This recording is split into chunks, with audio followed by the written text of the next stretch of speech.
I need to chill out.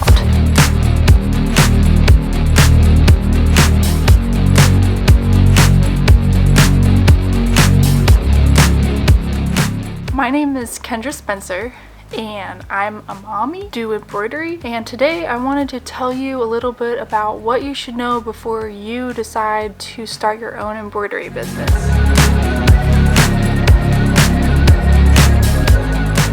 So the first thing is embroidery machines, no matter which one you get, they're pretty heavy and they're pretty expensive. My first thing I think you should do is figure out exactly where you think you're going to be doing embroidery. Do you have your own little spare bedroom? Do you have maybe an extra closet that you can use?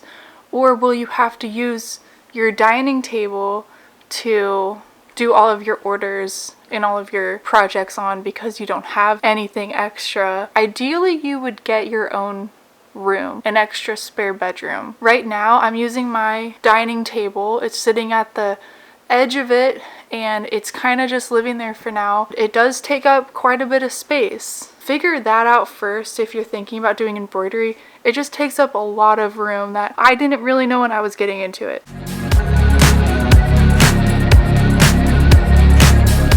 My second tip is to try to buy a used machine that's been very gently used or very well maintained. Machines you can go on and you can see the total stitch count and also how many stitches have been done since the last servicing. My machine was only used like 100,000 stitches. It's never been serviced, but it's very lightly used. Online, I think I see people say that anything under 1 million stitches total is a pretty new machine still. So if you can find like a lightly used machine, that would be my best recommendation because you can get a good discount and you can even have it taken in to be looked at before you decide to buy it if they would agree on that. So that's what I would do for just peace of mind and a little bit of a discount.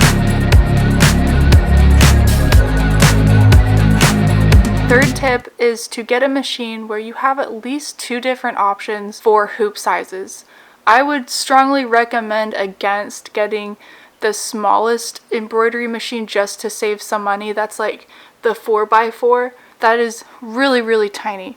You'd only be able to do like 1 monogram or like something really small that's only like 2 inches. Like, I just wouldn't do that because it just really limits you, and pretty quick you're going to be getting people asking you to do things that you're not able to do. My machine is a Baby Lock Flourish 2. This one, the biggest hoop size it can do is a 6x10 inch. Basically, I haven't run into the issue of anyone asking for anything that I'm not able to do yet. I'll show you what I've been working on. It's my biggest design yet. This was made with the 6x10 inch hoop, and the design is about 9.5 inches across. It fit perfectly in the hoop and it was exactly what the client was wanting, and that's the design that's on 20 different sweatshirts. That's really worked well for me because it gives me a lot of room to do bigger designs. Like, that's a back design, so that's like the biggest area usually that people want designed. So I would recommend getting something at least with a 6x10 inch hoop. I know they're more expensive and they're harder to find, but I feel like it'd be worth it if you're really thinking about getting into embroidery. Just look for a deal, look for a used machine.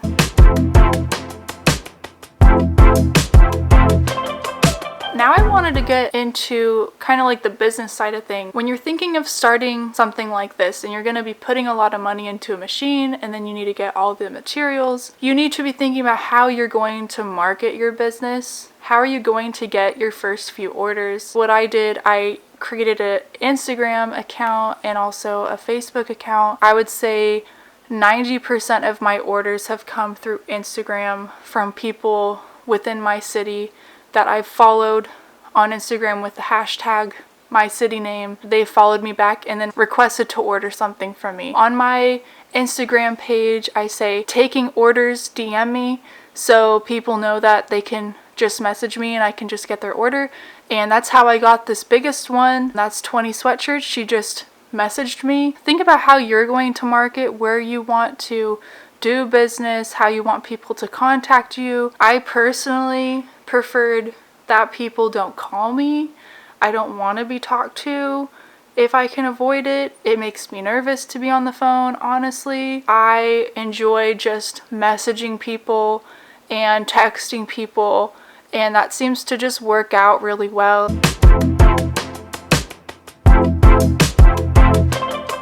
After you take your first few orders from whatever platform that you decided, you need to decide how you're going to accept payments. So people often ask me, do you have Venmo? So that seems to be like the most popular in my area at least. But just decide if you want to create like a business account through Stripe or something. Those are also options.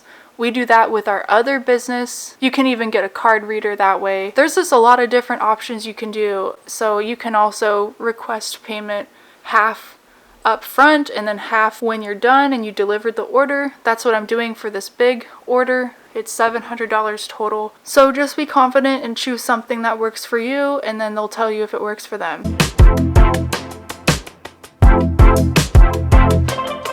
Along with that, once you have a few orders, I remember when I first started, it was sometime in January, I had 3 or 4 orders stacked up. I started to feel overwhelmed because I was like, how do I remember what I'm charging them, what thread color they want, and which sweatshirts I have to order, and what design do they want? It starts to become a lot. I use a notebook, and the notebook has all of my orders in it. So 1 page per order. That way I'm able to see if they've paid or not, when I said it would be available for pickup, all the details of their order, how many sweatshirts it is, just all of that information. And then I also put in there what I still need in order to start the order, what I need to do on my end. I would recommend a notebook to start out with. So if you're trying to do the cheapest way, which is what I would recommend, I would just purchase a notebook and just keep track of it.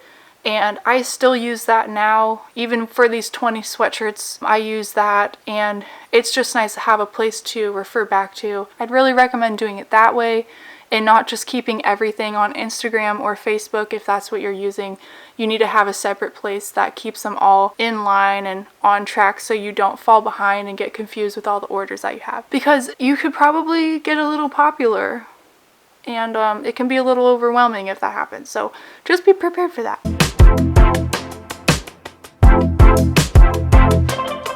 My last thing I want to talk about is how are you going to get people's things digitized? Digitizing is just pretty complicated.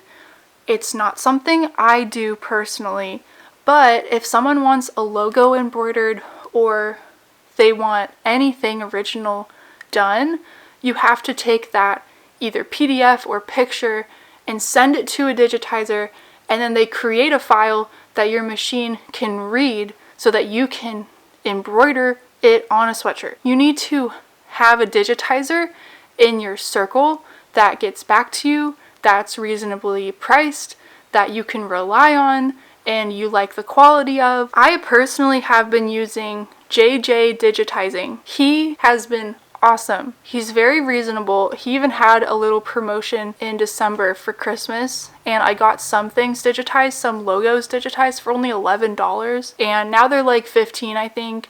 And then I just did the digitizing for this. This with this design was $55. So the back designs are like $35, and then these are like $15.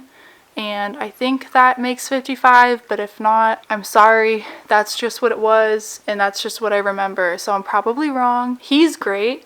I will link him below. I don't get any commission or anything from telling you that. It's literally just somebody who was recommended to me through these Facebook groups I'm in, and I've stuck with him ever since. There's also another option. KENBLKWRK also has just recently announced that he's taking on digitizing clients, and he's done very complicated, very unique and original designs himself. He's great. I embroidered one of his designs off of Etsy that I downloaded, and it turned out really well. He's also another option, and he'd probably give you the most detailed and the best quality if you have something that needs to be done that's large and has a lot of complexity.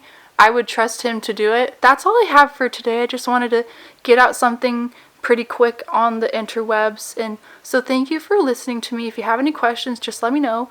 Please comment, like, and subscribe, and I will see you later. Okay, bye.